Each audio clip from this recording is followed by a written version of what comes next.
and two of them were involved in the pharmaceutical business. A third, Alan, was actually the accountant for H&M Sawmill, but he did a lot of his accounting work here because it was quieter, he could concentrate, so he had a little office in the back of the store. So he has some recollections. I was in my office on the corner of Water and Abbott. Smoke was so dense outside, I thought there must be a fire somewhere. I went out onto Water to Abbott and saw fire all around. A few minutes later, I saw a house take fire. I ran down Water Street and told people to get out of their houses as the town was on fire.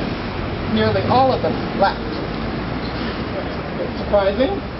Okay, so in his desperate attempt to warn people, Alan was out here on the streets and he ran into CPR Western Division Superintendent Henry Abbott, that Abbott Street is actually named after.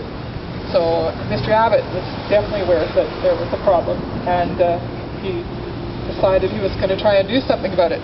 So he wrote out a note for Alan that said, "Good for all the pails you can find." He signed it. So Alan must have stuffed that in his pocket, and that survived years later. So that's about the only thing we have in the way of an artifact that actually was written during the fire. We have no photos of the fire as it was happening, but we do have this note that was actually written during the fire. So Alan managed to escape in a hide canoe that was moored down by the waterfront. There was no time, of course, by this point to look for pails and continue with firefighting efforts. I mean, pails would have been useless with what they were looking at. Now, another little interesting anecdote about this is chemist and druggist. There was a doctor's office up above, Dr. Langus's doctor's office. Dr. Langus had an anatomical skeleton, which he used for a small class that he had of people that were interested in medical studies, and he used this skeleton for demonstration purposes.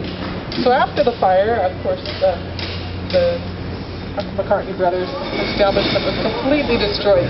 They found the skeleton in the wreckage, and he was all wired together. So someone said, "Oh, this man must have been very sick before he died. His bones are wired together."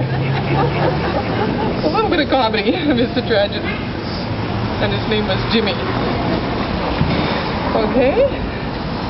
So across